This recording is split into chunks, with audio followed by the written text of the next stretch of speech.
ini ada sunnah-sunnah terkait dengan kurban. Sunnah-sunnah terkait dengan kurban. Setiap dikerjakan sunnah-sunnah ini pahalanya banyak, Pak. Jadi kalau Anda kehilangan sunnah ini, sayang.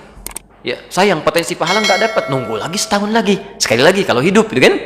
Nah, jadi persoalannya adalah sementara orang berkurban seringkali cuma nitipkan uang kurban ke satu masjid atau satu tempat terus nungguin sampai tanggal 10. Ya, sementara sunnah-sunnahnya nggak diikuti. Oh, itu nggak dapat pahala, sayang. Ya kalau cuma nunggu-nunggu saja sayang. Ya, sayang, potensi nggak dapat.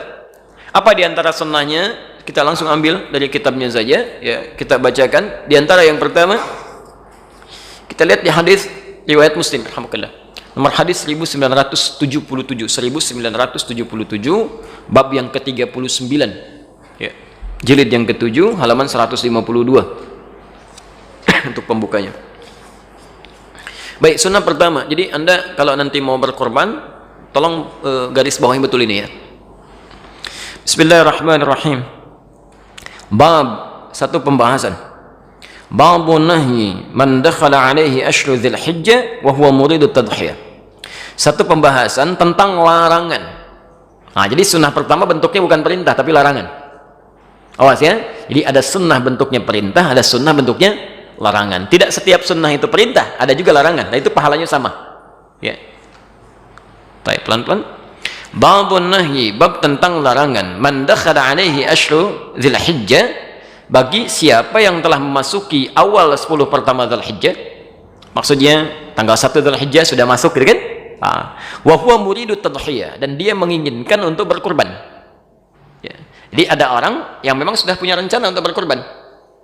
Kalau Anda sudah punya rencana, sudah disiapkan, hewan sudah mau dibeli, gitu kan? Maka sejak tanggal 1 Dzulhijjah, sunnah pertama, ayakhudha min sya'rihi aw adharihi syai'a. Nahyun an ya'khudha min sya'rihi aw adharihi syai'a. Itu ada larangan memotong kuku dan seluruh rambut yang melekat pada tubuhnya. Saya ulang, larangan memotong kuku dan seluruh rambut yang melekat pada tubuhnya. Baik, yang pertama, larangan ini berlaku khusus bagi yang akan berkorban saja. Kalau yang tidak perlu. Ini bagian pertama.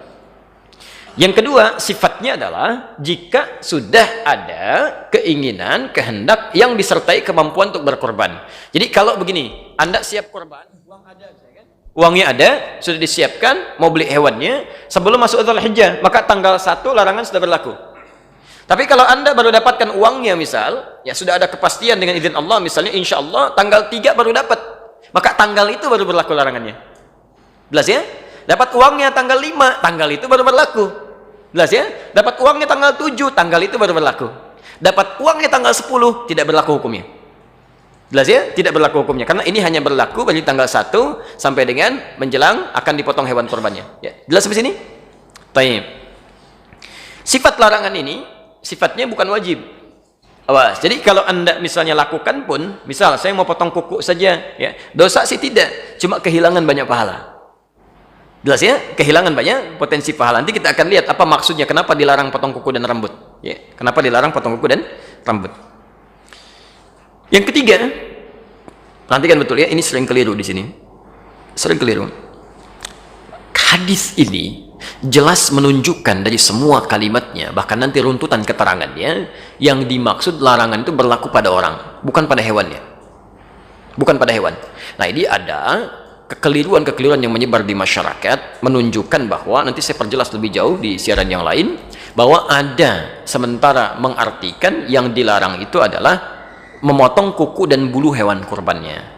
Ini yang jadi fatal, kesalahan ini terjadi, maaf, adanya proses penerjemahan khususnya di Indonesia yang punya kebiasaan buruk. Jadi penerjemah ini kadang-kadang penerbitnya membagi-bagi terjemahan nih.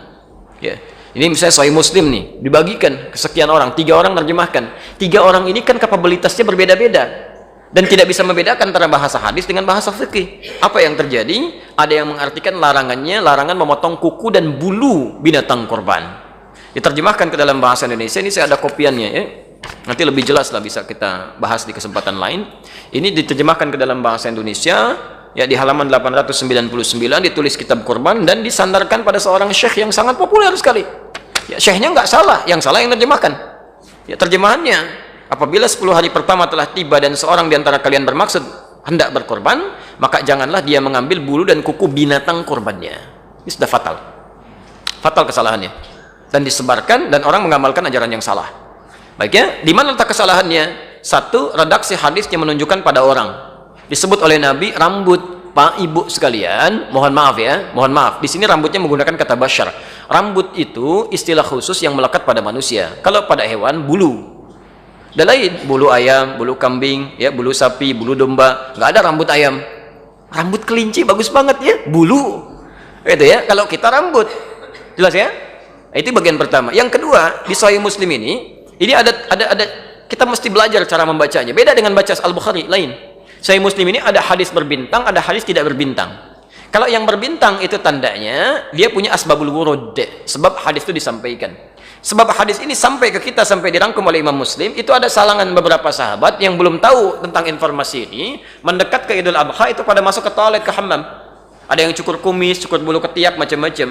Diadukan itu kepada Ibnu Musayyab yang punya hadis ini. Kata Ibnu Musayyab, "Hadza haditsun qad nusiya wa turika." Ini hadis sekarang sudah banyak orang yang lupa, banyak ditinggalkan. Kata beliau, disampaikanlah hadis ini, maksudnya orangnya. Orangnya, jangan potong kuku, jangan potong rambut. Itu orangnya, kata Ibnu Musayyab. Yang ketiga, mohon maaf, ya, secara rasional saja dengan menggunakan logika, itu mudah dipahami. Mohon maaf, nggak ada faedahnya, nggak ada kerjaan motongin kuku hewan. Bapak mau ngapain motongin kuku sapi? Dan bagaimana caranya? Begitu dipegang kakinya, nendang dia aja gitu kan? Nah, itu nggak ada kerjaan motongin kuku sapi. Ya, jadi di sini ada sesuatu yang harus kita pahami lebih dalam. Dan ada maksudnya. Di sunnah yang pertama ini maksudnya supaya Allah berkenan nanti mengampuni dosa-dosa yang bersangkutan ketika hewannya disembelih. Di begitu hewan disembelih, dari ujung rambut sampai dengan ujung kuku paling bawah di kakinya, itu Allah berkenan mengampuni. Khawatir ketika belum diampuni sudah dipotong, terpisahlah bagian dari dirinya. Bersaksi di akhirat nanti, gitu kan? Nah, padahal sebagian dosa-dosanya sudah terampuni di hadapan Allah Subhanahu wa taala.